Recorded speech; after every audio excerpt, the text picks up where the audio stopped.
2025年1月17日下午2点钟，今天从签证申请中心拿回了我的护照。我是拿到了1个月的瑞士的申根签证。这个整个申请的这个过程还是比较顺利。但是呢，我申根签证的这个申请过程是比较曲折。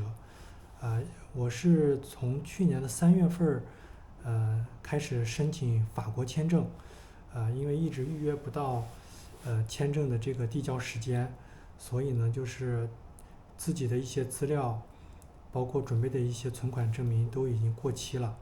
然后在去年的11月份的时候，偶然之间呢看到瑞士的这个大使馆有一些可以预约的日期，所以我预约了最近的一个日期，大概是1月3号提交了我的资料，1月7号呢这个签证就已经返回来了。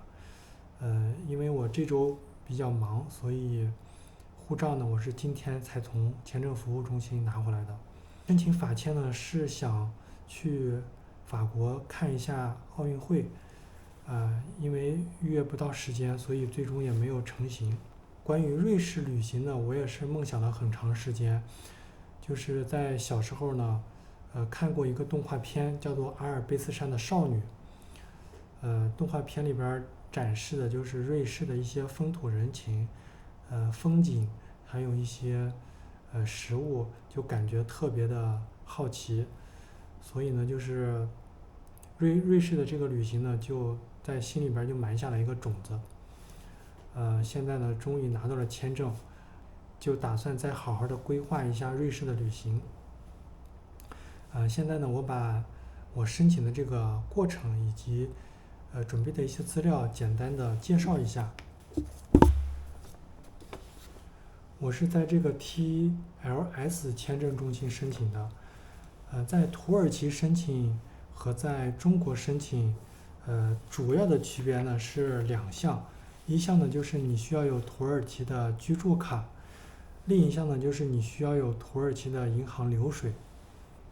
剩下的呢资料都是大同小异的。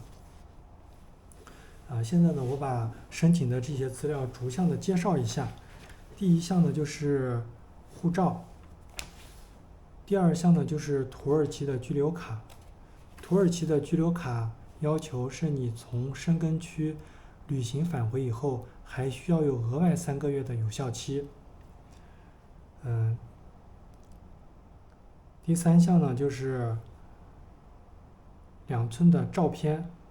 第4项呢就是户口本，户口本需要复印件以及英文翻译件。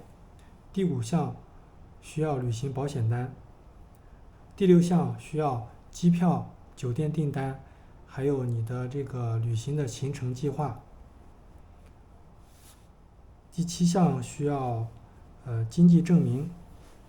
经济证明呢需要2大内容，一个呢就是银行流水，另外一项就是需要工资收入证明。